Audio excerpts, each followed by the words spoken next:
detikjabar.com.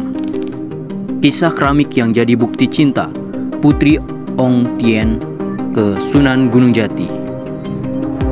Berbeda dengan makam-makam lain yang ada di Nusantara, komplek makam Sunan Gunung Jati memiliki keunikan tersendiri. Salah satunya adalah banyaknya keramik yang tersebar hampir di setiap tembok yang ada di komplek makam Sunan Gunung Jati.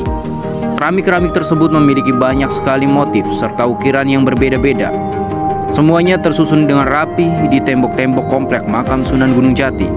Selain keramik, ada juga guci dengan motif yang juga terletak dengan rapi di area sekitar makam. Menurut abdi dalam makam Sunan Gunung Jati, Dimayati, dalam wawancara bersama Detik Jabar beberapa waktu lalu mengatakan bahwa keramik-keramik tersebut berasal dari Tiongkok dan juga Belanda. Memang dari zaman dahulu keramik-keramik sudah ada di sini, tutur Dimayati. Keramik-keramik tersebut merupakan cindera mata yang dibawa oleh Putri Ong Tien dari Tiongkok. Diceritakan suatu hari Sunan Gunung Jati pernah pergi ke Tiongkok. Di sana Sunan Gunung Jati bertemu dengan Kaisar Tiongkok yang memiliki anak bernama Ong Tien. Melihat Sunan Gunung Jati, putri Kaisar Tiongkok yang bernama Ong Tien jatuh hati dan meminta menikah dengan Sunan Gunung Jati. Awalnya sang Kaisar menolak, tapi melihat keteguhan hati putrinya yang ingin menyusul Sunan Gunung Jati ke Jawa, akhirnya Kaisar menyetujui hubungan mereka berdua.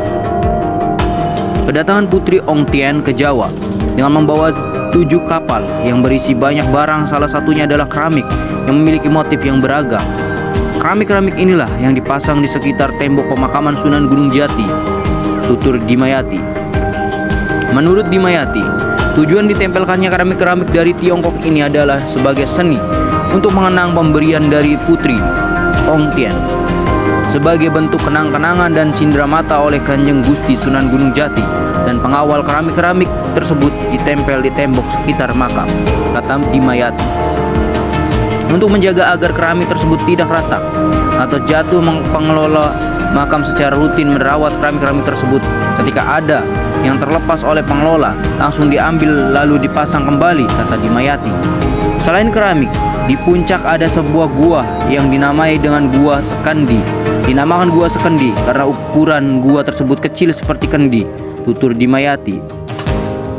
Konon dahulu gua tersebut digunakan untuk menuju kota Mekah dan beberapa tempat yang ada di Jawa seperti Gua Sunyiraji dan Pemijahan. Di bagian atas ada sebuah gua yang dulunya dipercaya bisa membawa seseorang ke Mekah. Namun sebelum itu harus transit terlebih dahulu ke Gua Sunyiraji, lalu ke Pemijahan, kata Dimayati.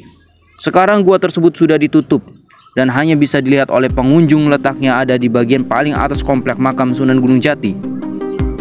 Untuk makam Putri Ong Tien sendiri letaknya ada di sebelah barat makam. Tidak hanya umat muslim yang mengunjungi makam Putri Ong Tien, tetapi juga non-muslim yang berziarah ke makam Putri Ong Tien. Kalau non-muslim ziarahnya ke sebelah barat, di sana sudah disediakan dupa dan alat-alat lain yang digunakan untuk menuju mereka berziarah, pangkas Dimayati. Begitulah informasi yang kami ceritakan pada hari ini mengenai makam Sunan Gunung Jati dan Putri Ong Tien dari negeri Tiongkok, Cina. Semoga informasi ini bermanfaat dan menjadikan wawasan kita semua terus bertambah. Jangan lupa like, subscribe, dan juga komen di kolom komentar bila mana ada informasi-informasi yang belum kami ketahui atau bacaan yang salah. Kami juga minta maaf bila mana cara menyampaikan kami masih kurang baik, karena kami masih dalam tahap pembelajaran sampai saat ini. Terima kasih telah menonton dan menyimak video kami.